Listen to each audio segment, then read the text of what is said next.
If you've been following our videos for the last few weeks, you may have noticed that we kind of seem to have lost where we were in putting the videos together.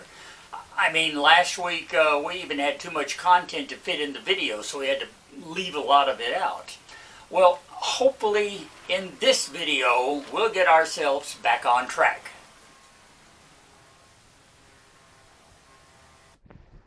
Hi, I'm Russ.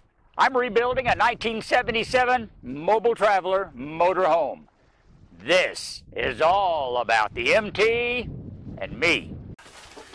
All right, this is ready to go to help to vacuum up whatever it is that's eating our skin up.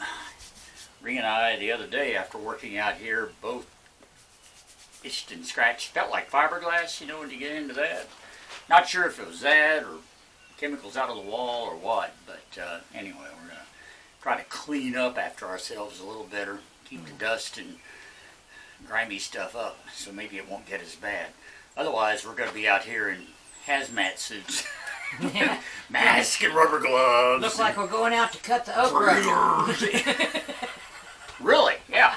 It felt a lot like okra. You know, any of you have ever had a garden, you know how okra really irritates your skin? It felt a lot like that. So anyway, all that being what it is, that's something I want to show you here that Ree found while I was doing all that work on the roof. I say Adam and I were doing all the work on the roof, getting the air conditioner off.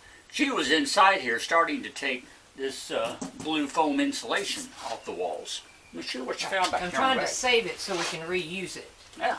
So that's why it's all numbered. See, it's all coming off in the pieces. Yeah, you got it very well organized. I'm impressed. So, anyway, as it comes off the walls, you get into areas right here. This little spot, and that, and that. Those are rivets.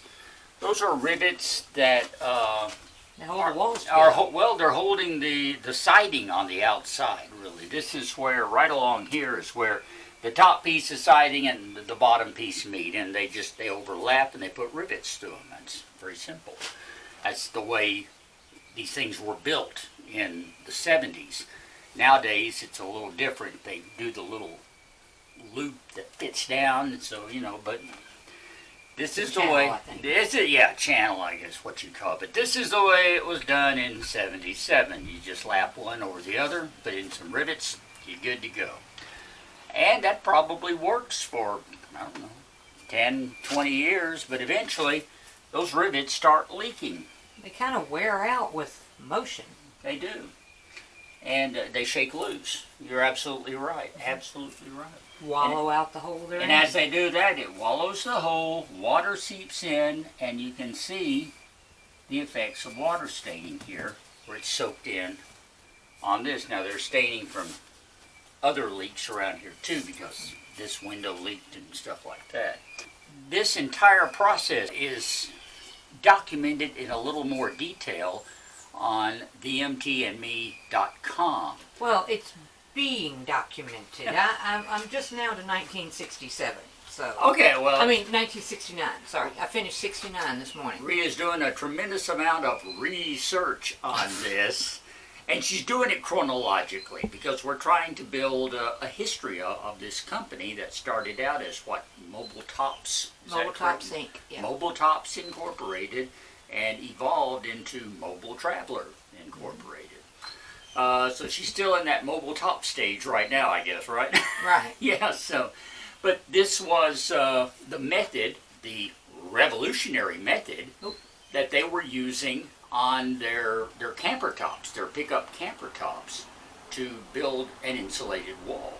And she's got, like I said, some documentation and more to come on exactly what this process was, how they did it. So, so if you'll go to the MT and Me, you got to spell that out, the MTANDme.com. You can find all that information and her continually updated history that we're building of the Mobile Traveler Corporation. themtandme.com. Check it out, okay? And we're going to keep working on, I say we, Ree is going to keep working on that history update and other interesting articles for the website. As for me, we got the air conditioner down, and it's left a 14 by 14 hole in the middle of the roof. And while I'm up there today, we still have another hole in the roof. This is actually the vent for the refrigerator, which was right in here. And the water heater. It was just the basically the heat exhaust for those units. And we're going to have to put some sort of a wire framework over that hole and cover it with plastic so that we can keep the rain from pouring inside Pearl. So what's the chicken wire? That's what we gotta go look for. I've got some somewhere. We'll dig that up. I think it's in the Connex. Gonna look for that, and first thing we're gonna do though is see about getting that refrigerator vent off. So here we go.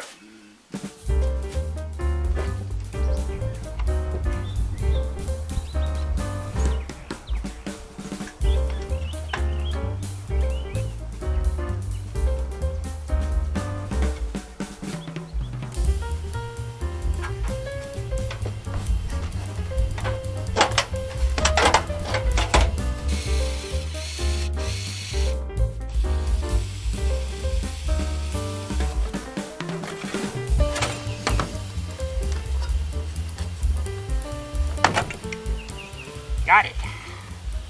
Got it. Once again, very well sealed.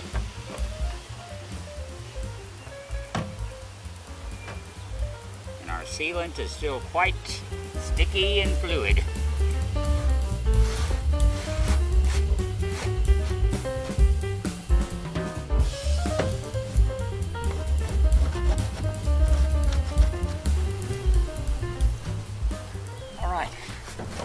I think that has most of the butyl tape off. I'm down to just my opening here.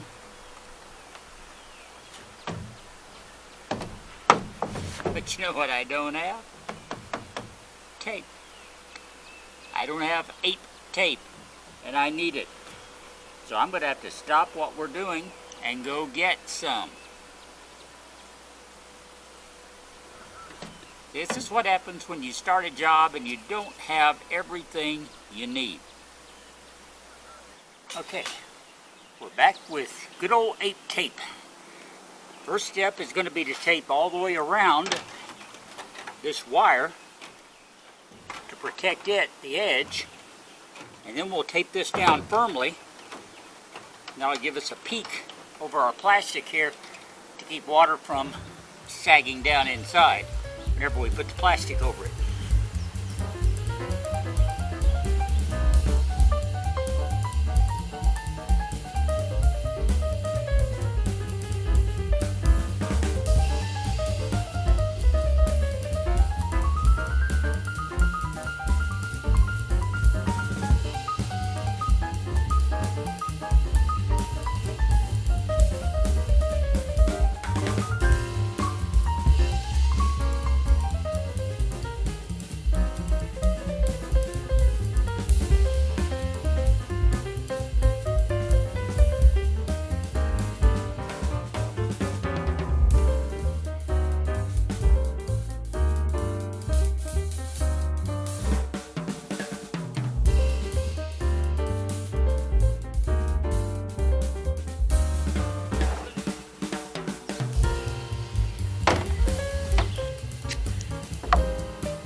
Okay, on this hole where the air conditioner was, we have another wire frame made to go over it. I'm leaving the base plate for the AC in for the time being. To help support the wire, I'm going to put a piece of board that just happens to fit almost perfectly, purely accidental, on top of this. Use this block right here to add a little extra support to the middle of this framing. Re-measured out these wire braces, the chicken wire, and cut it and bend it into shape. And I gotta give her credit, she did an excellent job of fitting this without actually coming up here and fitting it. She just took the measurement and made this. I think it's going to work out perfectly. You just have to tape it down.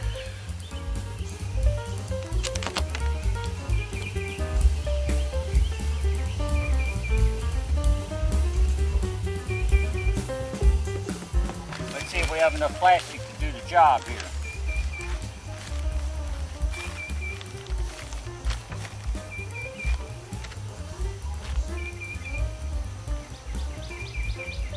Well, I certainly couldn't get by with any less. Just might be perfect.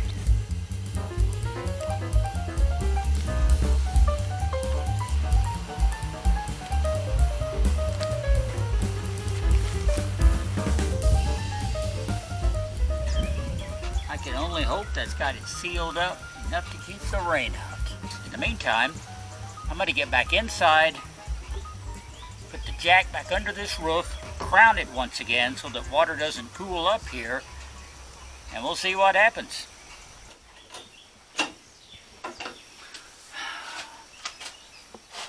Okay, I think I'm going to stop there.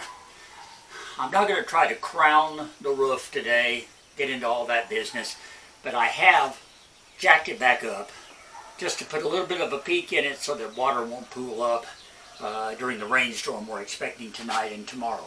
And hopefully all my plastic work won't leak. We'll find out. We'll know. That would be nice. That would be nice. So.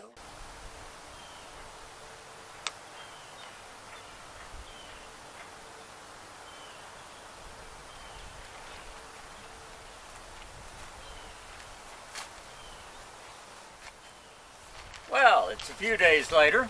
It has stormed, it's been very windy, and most of my plastic survived. Plastic on top did fine. This, not so good.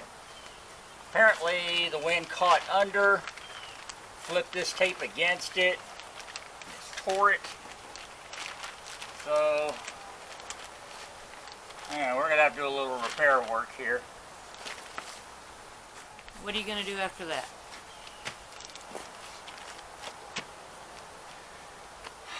After that, after we get this done, I think we'll get inside Pearl, check our roof, see get a straight edge, and see exactly how the arch is going in there, if there is an arch.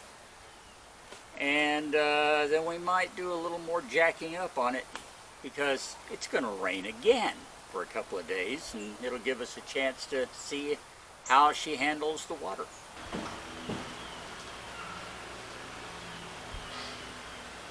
I'd say there's about a 1-inch drop at that point. A little less than that there, maybe ½ an inch.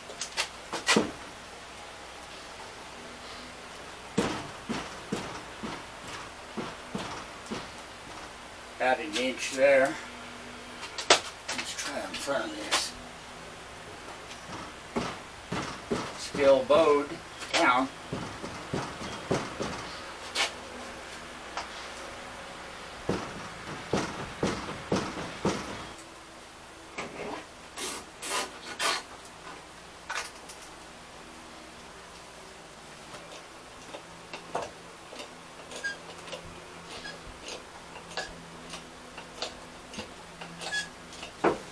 Showing almost level. That's nowhere near level. So you need to get the second jack? Is that right? I think that's going to be the next step. Let's get our second jack in place. All right. All right. Got another push board made. I think I'm going to bypass putting a bottom on this one and just put the jack against it. Since we're not going to actually leave this up there, I think we can get by without having to go through all the trouble of making the platform, since it's not going to have to stay there. And we don't have the weight of the air conditioner to deal with anymore either. This is the third jack. We're rotating the bling. This is the one with no bling, so I know it's the third one. That was loud. This is the handle falling apart.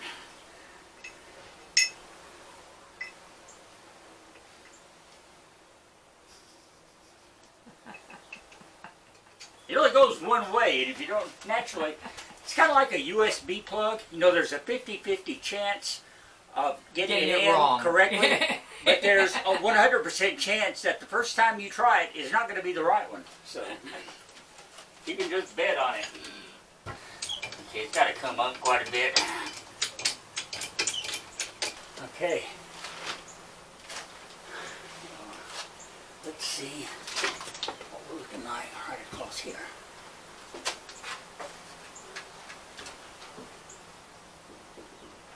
It's pretty level.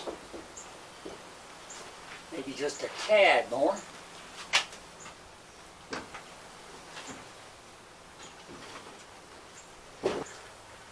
Ree and I both have our doubts about this metal holding a new shape, because it is in such bad shape. Now, I've covered a lot of it up right here, but we have showed you this before to where, like right here, there's only one side of this bar left for about a 2-inch space. The rest is rusted away. This entire junction right here between the center and the cross piece has rusted out. There's rust damage over here. There's some more here, back here, and even some back here. And all of that, as you can see, is in or close to that middle bar. That's because it's been sagging and it's been leaking and rusting that metal away for a long time, years and years. So we have our doubts about being able to push this back up and make it stay there without adding additional bracing. We're pretty sure we're going to have to sister in some sort of additional support along these metal pieces. We're going to have to get them up into the position we want and then sister in some additional bracing. So when looking at this roof line, now that we have pressure pushing it up, we notice something. Whenever I put this brace in a few minutes ago, I put it here on the end of this board, thinking, I guess, maybe I needed to be as close to this rear wall as absolutely possible. When in reality, it needs to be a little closer to the middle, or maybe closer to this brace, so that it will apply even pressure back here and here in pushing up. So I think if we move this brace to, say, right in here and put pressure back on it, that'll give us some more even push, and that might even help the sag that looks like it's still in this part of the roof right through here. So that's got the push point changed a little bit. Let's see what it looks like through here.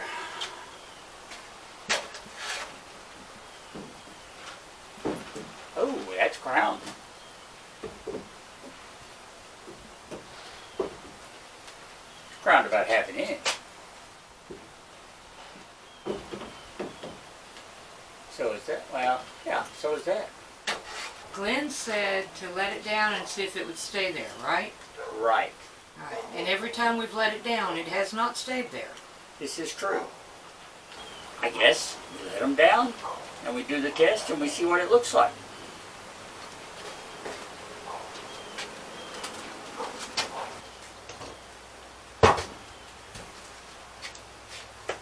bottom did not appear to come down any. Let's hope not.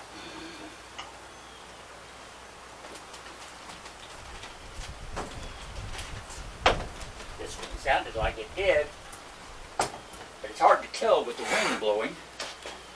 It didn't look like it did.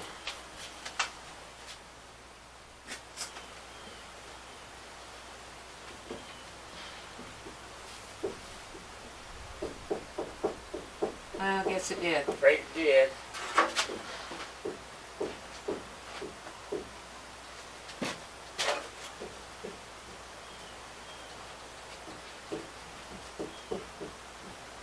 Have to watch it. My board's almost too long. It'll hit the ends and mess me up. So yeah, they all came back down. So, since it's not keeping its crown, we're going to put the braces back in place, push it back up because we are expecting some rainfall. And that way we'll get a runoff. And we'll address the problem of how to crown the roof a little bit later on down the road. All right. At least now we know what we need. Exactly. Know what we need, know what we, pretty well what we're going to have to do, you know, as far as getting some more metal welded in. So that's something we'll be investigating. In the meantime, there's plenty of other work to do on Pearl, and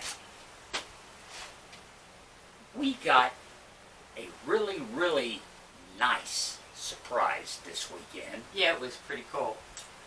And it's very good news, and hopefully we'll be sharing it with you next week if all goes as planned. So I want you to be sure to tune in to find out, because you're going to be just as excited about this as we are, I guarantee. Okay? So join us for that next week. Thanks for watching this time around. Hey, if you look down below, you'll find a link to buy me a coffee. That gives you a chance to help out with the Pearl project. Okay? Check it out. And of course, subscribe if you haven't already. Like and share this video to help our YouTube numbers. And join us every Sunday morning right here. And don't forget our website, themtandme.com. A work in progress with lots of really cool information on it. Check it out.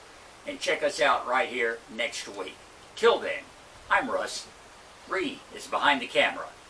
And we'll talk later. Okay. All right. All right. Jack it back up. Yeah.